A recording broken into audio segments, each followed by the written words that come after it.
and it's going to be super competitive.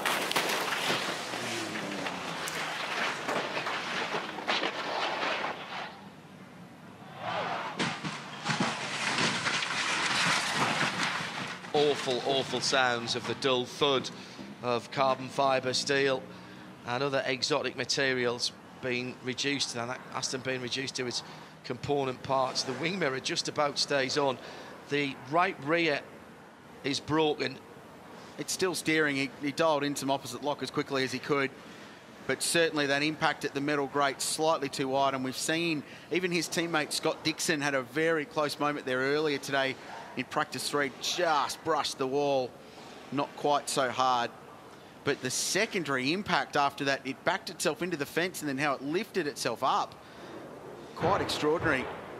Yeah, but the front nearly comes up and over. It's the wall that keeps it down, and then it goes into a lateral roll before ending back up on, well, I was going to say its wheels, some of its wheels. This is after the This is Daniel Serra in the Ferrari, and that lets go, well, mid-corner, but the rear going, rather than with Luca Giotto's Aston Martin understeering off. That was huge. The rear's broken away, and a lot of drivers have been complaining about oversteer, about a nervous race car all weekend.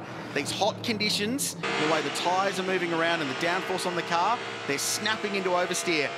Remember, 220k plus. Absolutely nothing Bathurst could have done. At the mountain, just, I think, a bit of dust thrown up this time. Oh, there's people running down.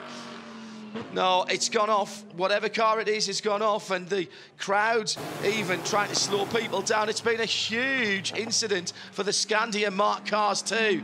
Oh my goodness, that's the 26 car, the 26th position car. So 777 in front. Oh, there's contact from behind, and it's fired it across to driver's right. That's an enormous impact into a hard concrete wall.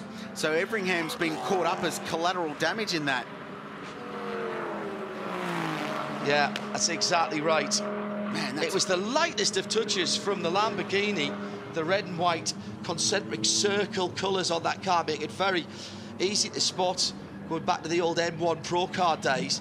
So what happened further on, and who was caught up in that? Oh, man. That, no wonder Dirk Muller stopped. That was a huge, huge incident. That's Everingham. That's Everingham. Yep. So that's occurred afterwards in collateral damage. I'd suggest getting out of the way or trying to avoid the car involved. Down to through the chase. No, lost it under braking. Snapped sideways. Oh man! And he's on the grass over the top of the circuit and nails the tyre wall in front of the spectator area at Ridges Hotel. Gisbergen by the way down to 10th position. It's the Trofeo Lamborghini has gone around at the top and is parked on the fence for today. Beautifully double in the same place. Yep. So that's the oversteer we're talking about. Clips the inside wall, then gets a little bit bumpy going in, rides up over the tyre wall, gets 3-4 feet off the ground and parks it perfectly at the top of the wall. There's a car behind the wheel. Oh, that's done. That's been a huge incident. We're going to see the intervention of the Mercedes AMG safety car for this one right across the track. Incident, turnover, instant. It's the voice of race director James Taylor in Motorsport Australia Race Control. Safety car boards and flag. Confirming safety car, and that's our first an hour and 26 minutes into the race. And Com Ledegar, the Frenchman, who's been here before in a McLaren, he was a former factory driver for that team, has jumped out of that car under his own power. The question for mine is, where did that accident start? Because it's finished on the road down at the Dipper, but there's quite a telltale of where that car's been in the fence. Com Ledegar out of the car under his own steam. Extensive left-hand side and rear damage to the Aston. He's come across Skyline, and has he lost it at Skyline? Oh, too much curb at Skyline, and hits hard. Oh, man. The right-hand side of that car. There was two big, horrible thuds as he came through. Fortunately, on the passenger side, back and middle of the car. Good driving from the team car to avoid that, and the team would have been told instantly what went on this at full speed. Have a listen. I hear that sound. That was Andrew Watson stamping on the anchors and just about able to squeak. We've seen this scene before this weekend. A big dust storm. Where's the car that's stranded in it?